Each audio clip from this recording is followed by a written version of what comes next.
출애굽기는 경배에 대한 책입니다. 하나님을 예배하는 책이에요.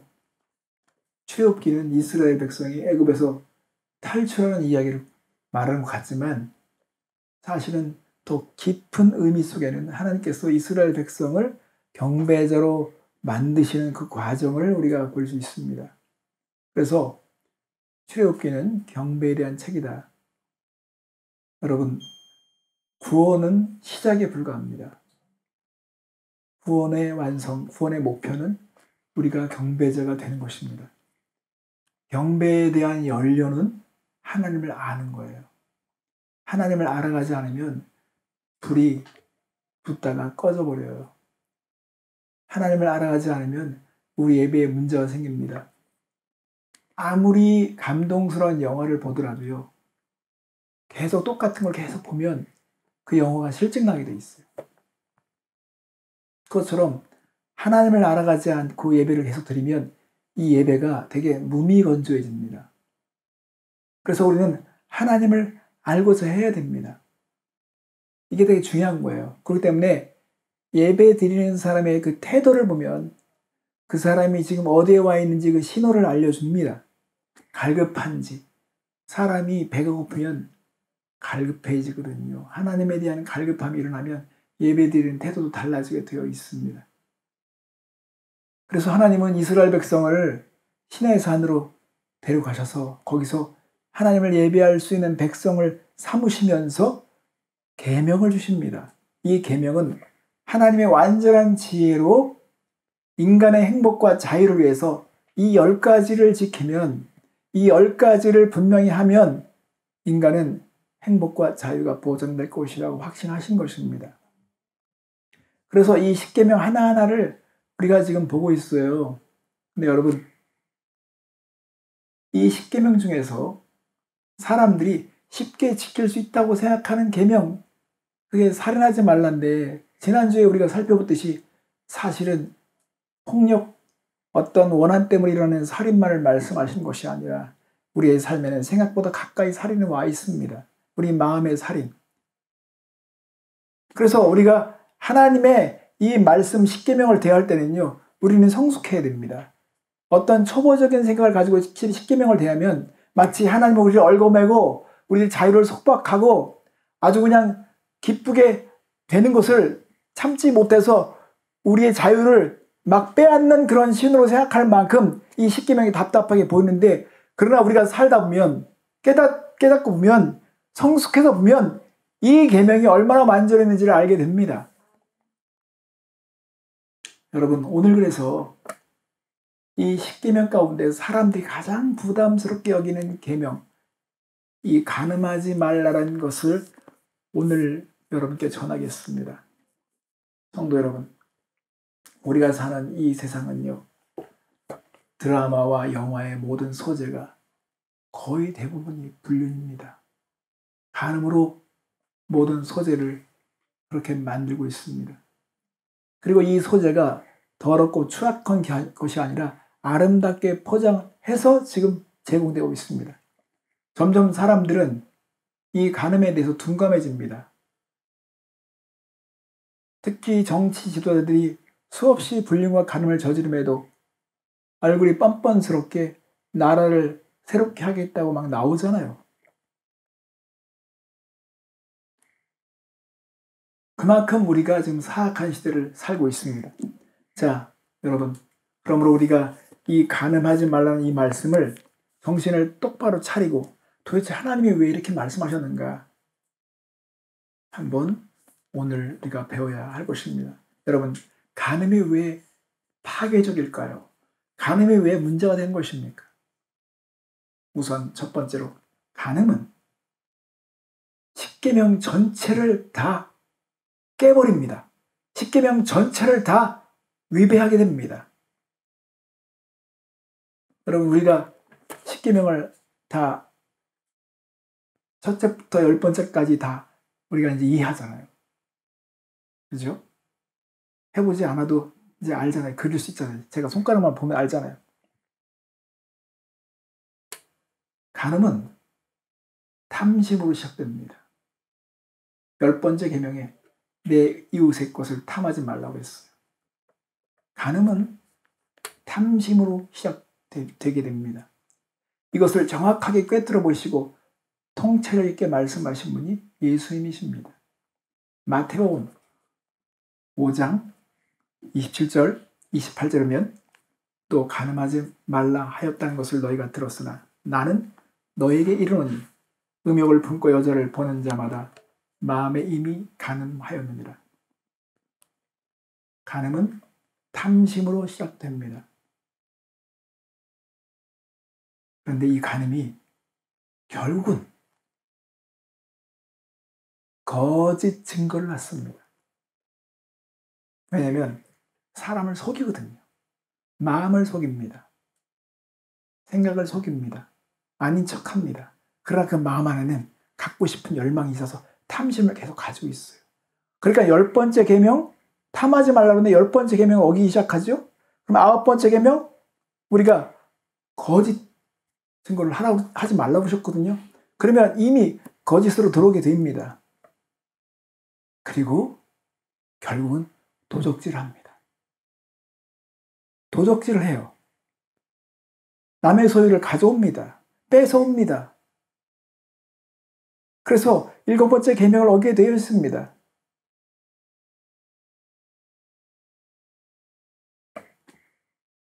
그래서 이 7번째 계명, 8번째 계명을 어기면서 7번째 계명 간음하지 말라는 계명을 오늘 보잖아요. 근데 이 간음하지 말라는 이 계명과 함께 이제 간음이 시작되면 여러분 살인이 될 가능성이 있습니다. 원치 않는 임신을 하게 됐을 때 사람들은 쉽게 낙태를 요구합니다. 살인하게 되죠. 그러면 결국은 이런 관계는 부모의 욕을 보입니다. 부모의 명예를 실추시킵니다.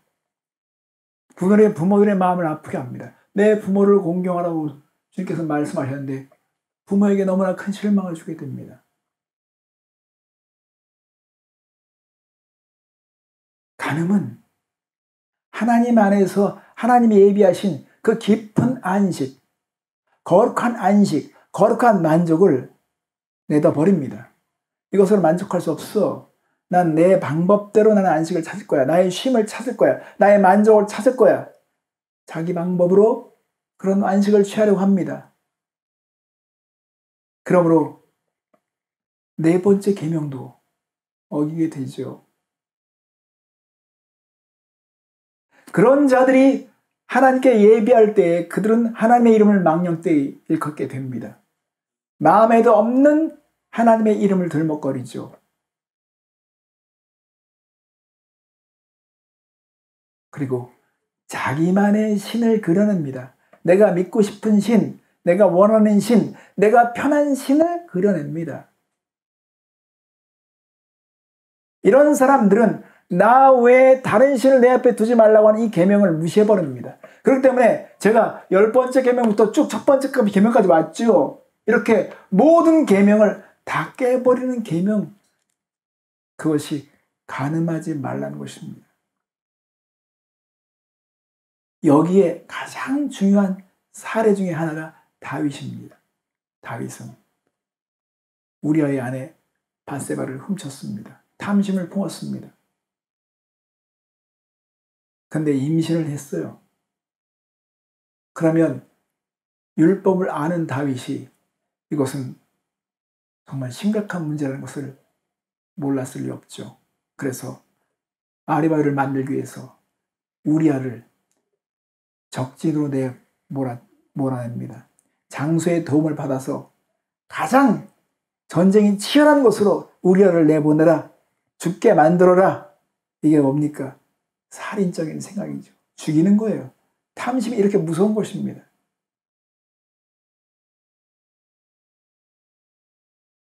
다윗이 그가 깨달은 게 있습니다. 내가 주께만 범죄했구나. 내가 주의 목전에서 악을 행했구나. 나단 선지자가 그 죄를 지적했을 때 처음에는 모른 척 하다가 정확하게 그 죄를 지적하니까 다윗이 그것을 깨닫고서는 하나님 앞에 회개하면서 고백합니다. 내가 주께 범죄했습니다. 내가 악을 행했습니다. 그래서 간음은 하나님께서 그렇게 소중하게 정리해서 주신 모든 계명들을 다 파괴해버리기 때문에 하나님은 이 간음에 대해서 무섭게 다루신 것입니다.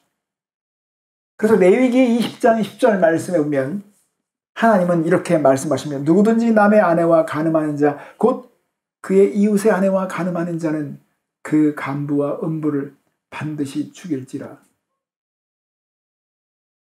하나님은 어떤 역사의 초기 단계에서는요, 이것을 분명히 하기 위해서 사람을 죽이기까지 하십니다. 여러분, 사도행전에 보면 그 초대교회가 막 부흥했을 때 아나니아와 삽비라가 그 거짓말을 하고 속였을 때 그들 안에 있는 그 탐심, 이런 것들을 다 보셨을 때 그들을 죽게 하셨습니다. 왜? 교훈을 삼게 하시기 위해서. 하나님이 어떤 의지를 가지고 있는지를 보여주시기 위해서 그렇게 하시죠. 여러분, 또 두 번째로 왜 간음이 그렇게 문제가 될까요? 간음이 왜 그만큼 심각할까요? 간음은요, 정말 파괴력이 있는데 우리의 소중한 관계들을 다 부셔버립니다. 소중한 관계들을 다 파괴시켜버립니다. 우선 간음하는 자신을 죽입니다. 간음하는 자신을 죽여요. 양심을 죽이고 거짓으로 살게 합니다. 자신이 몰라서 그렇지, 자신이 어떻게 망가지고 있는지를 몰라서 그렇지 서서히 망가집니다. 잠언 6장 32, 33절 말씀에 이렇게 되어 있습니다. 여인과 간음하는 자는 무지한 자라. 이것을 행하는 자는 자기의 영혼을 망하게 하며 상함과 능욕을 받고 부끄러움을 씻을 수 없게 되나니. 여기서 무지한 자라고 했습니다. 자신의 영혼을 망하게 하는 것입니다. 상함과 능욕을 받습니다. 부끄러움을 씻을 수 없게 됩니다. 영원히 따라다녀요. 그리고 간음은 배우자의 약속을 깨버립니다. 배우자와의 그 신뢰관계를 다 부셔버립니다. 성도 여러분, 오늘 이 시대는요, 결혼이라고 하는 것을요, 컨트랙으로 이해하게 됐습니다. 커버넌트가 아니라 컨트랙, 계약. 계약은 이해관계가 다르거나 손해볼 것 같으면 언제든 깰 수 있다고 생각하는 것이 계약입니다. 계약은 깨질 것을 전제로 해서 한 것입니다. 그래서 우리는 결혼이 무엇인지에 대해서 다시 배워야 됩니다. 성경은 결혼을 컨트랙으로 말씀하지 않습니다. 커버넌트. 예수님은 이것을 정확하게 아십니다. 마태복음 19장 5절 6절 말씀에 말씀하시기를 그러므로 사람이 그 부모를 떠나 아내에게 합하여 그 둘이 한 몸이 될지니라 하신 것을 읽지 못하였느냐. 그런즉 이제 둘이 아니요 한 몸이니 그러므로 하나님이 짝지어 주신 것을 사람이 나누지 못할지니라. 여러 가지 이유로 인해서 이혼할 수 있습니다. 성경에서도 이혼에 대한 사례들을 말씀하십니다. 정말 어떤 완악함 때문에, 심각한 이유 때문에 그것을 허락한 세례가 있습니다. 모세가. 그러나 정말 특별한 경우가 아니면 우리는 성경의 가르침을 따라야 합니다. 여러분, 하나님께서 결혼 첫 번째 주례식에서는 부모를 떠나서 연합하여 한 몸이 될지라고 말씀하셨다. 이것은 자석을 말씀하신 게 아니에요. 자석은 뗄 수도 있어요. 그러나 크레이지 굴로 완전히 붙인 겁니다. 크레이지 글루로 완전히 붙였을 때 이것이 떨어지려면요, 양쪽이 다 찢어지게 되어 있습니다. 양쪽이 다 상처받게 되어 있습니다. 이게 정상이에요. 이게 제대로 붙었으면 정상입니다. 그래서 떨어지면 신뢰가 깨지고 상처를 받습니다. 상처가 남습니다. 저는 헐리우드에 있는 영화 배우들이 여러 번씩 그렇게 가정이 깨지면서도 그렇게 영화 배우로서 활동하는 사람을 보면서 저는 그 마음이 되게 너덜너덜하겠구나 하는 생각이 드는 겁니다. 얼굴 표정은 행복해 보이지만 속일 수 없습니다. 그 마음은 이미 다 해진 거예요. 여러분, 여기서 또 중요한 것은 소중한 관계가 깨지는데 자녀들이 영향을 받습니다. 자녀들이 깨집니다. 자녀들이 상처를 받습니다. 자녀들은 이 세상에서 가장 끈끈한 이 관계가 깨지는 걸 보면서 어디 뭘 붙잡고 살아야 될지에 대한 그런 근거를 찾기 어렵습니다. 성도 여러분, 성경에서 하나님이 죄라고 말씀하시면 그냥 죄로 믿어야 됩니다. 인간은 어느 시대나 인간이에요. 하나님은 어느 시대나 하나님입니다. 이것은 달라지지 않습니다. 지방 법원에서 막 오락가락하며 뭘 이렇게 막 결정하는 것 같지만 대법원 판결에서 결정하면 더 이상 번복을 할 수 없습니다. 그것처럼 우주의 주인이신 만왕의 왕이신 하나님께서 이건 죄다 말씀하시면 어느 인간이 거기에 대해서 토를 달 수가 없습니다. 여러분, 이슬람은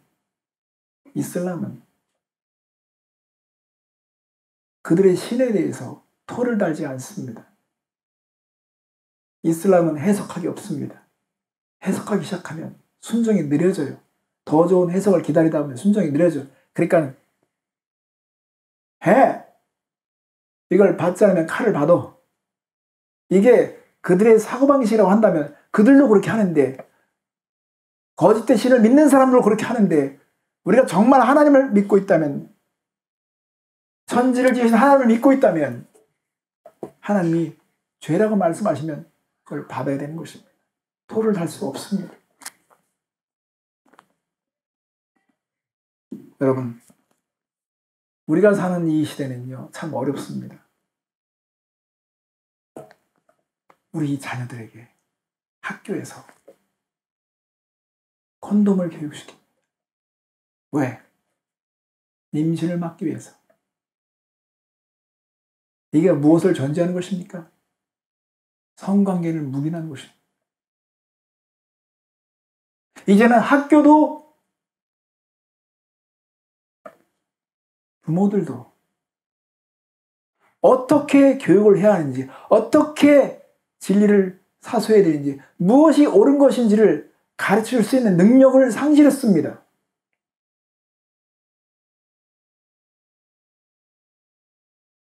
그러므로 여러분, 우리는 정말 다시 생각해야 합니다.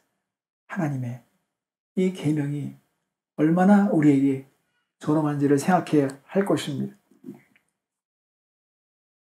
사단은 가정을 파괴시킬 수 있다면 교회를 무너뜨릴 수 있다고 확신하는 것 같습니다. 자, 간음이 또 왜 문제가 됩니까? 간음이 왜 파괴로 갔습니까?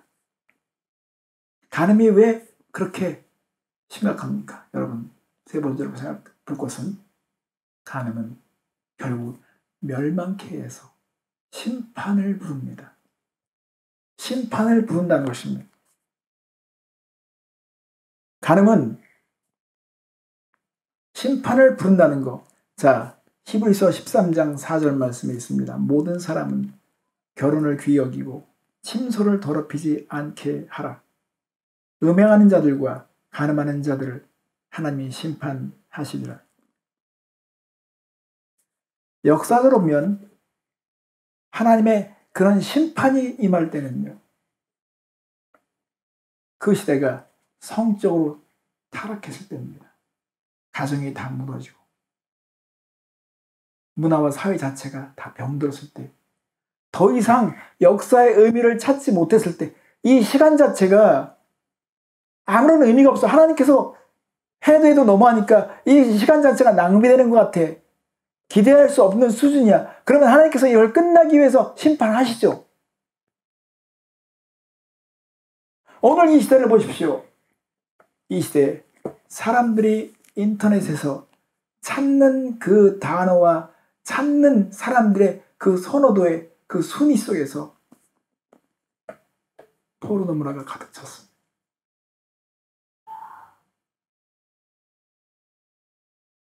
우리 아이들이 어떤 생각을 하며 살지 우리는 상상할 수 없습니다.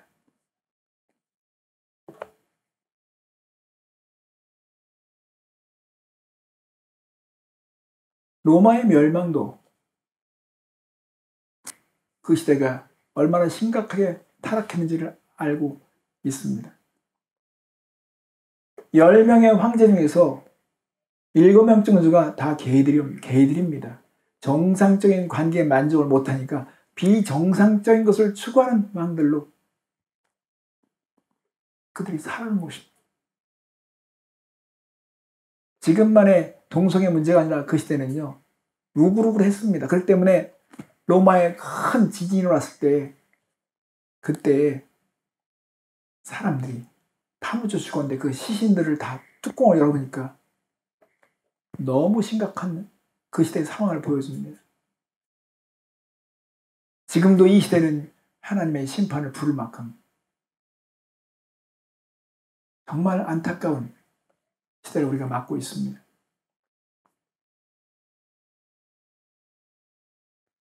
우리가 자녀를 키울 때 바닷가에 아이들이 어렸을 때 바닷가에 가까이 가는 걸 원치 않죠. 가까이 가는 것을 막 막습니다. 왜냐하면 사고가 날 것이기 때문에. 이 간음이라고 하는 것은 화약고와 같습니다. 이것은 터지게 되어 있습니다. 이게 터지면 가정을 다 폭파시키고 모든 소중한 걸 다 폭파시킵니다. 결국은 가정이 해체되고 가정이 무너지면 사회 전체가 다 영향을 받게 되어 있습니다. 그래서 심판을 부르는 것입니다.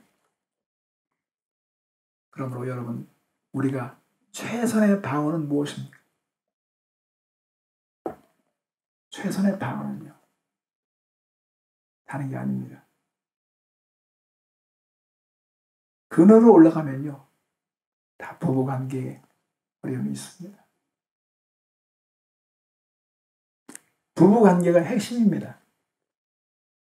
우리 자녀들은 부부관계를 보면서 사랑을 배웁니다. 신뢰를 배웁니다. 만족을 배웁니다. 아, 만족 안 하는 것 같은데. 아, 저 사랑이 아닌 것 같은데. 불안과 의심이 시작됩니다. 장수는, 거인은, 성숙한 자는 옳은 것을 행하는 자입니다. 감정에 휩쓸린 것이 아닙니다. 여러분, 집이 깨끗한 거 좋아요, 안 좋아요? 집이 더러운 거 좋아하는 사람 없을 거예요. 깨끗한 거 좋아해요. 근데 치우는 사람이 없어. 치우는 사람이 있어야 돼요. 그죠? 집은 깨끗해야 되는 거야. 정리돼야 되는 거야. 그러면 그거를 옳다고 믿으면 하는 사람이 있으면 집이 깨끗해지죠. 그러나 치워야 돼. 깨끗한 게 좋아. 그런데 계속 누워서 그냥 있으면 안 되죠. 옳은 것을 옳다고 믿으면서 그걸 행하는 사람이 성숙한 사람입니다. 이런 것처럼 내가 내 만족을 추구하기 위해서 안달이 됐다? 그러면 쪼그라들게 이 사고방식. 그래, 하나님의 나의 행복과 나의 자유와 나의 만족을 위해서 이걸 명령했다. 그럼 나 한번 지켜보자. 그 말씀을 신뢰하고 지켜보자. 그럼 거기에 주어지는 복이 있을 것입니다. 그런데 감사한 것은 간음은 영원히 용서받지 못할 죄는 아니라는 것입니다. 예수님은 가늠하다가 현장에 붙잡힌 여인을 향해서 사람이 돌로 치려했을 때 주님은 그 여인을 용서하셨습니다. 단 다시는 죄를 짓지 말라고 말씀하셨습니다. 그 죄를 예수님께 말씀하신 것은 가늠입니다. 우리들이 이제 어떻게 살아가냐에 따라서 우리 가정에 또 교회에 결과는 달라질 수밖에 없습니다. 가늠하지 말라. 하나님께서 말씀하실 때는 반드시 그 이유가 있습니다. 가늠은 십계명 전체를 다 파괴하고 소중한 관계를 다 깨버리고 심판을 부른다는 이 사실을 꼭 기억하시기 바랍니다. 가늠을 사랑으로 이겨내는 여러분 되셨으면 좋겠습니다. 함께 기도하겠습니다.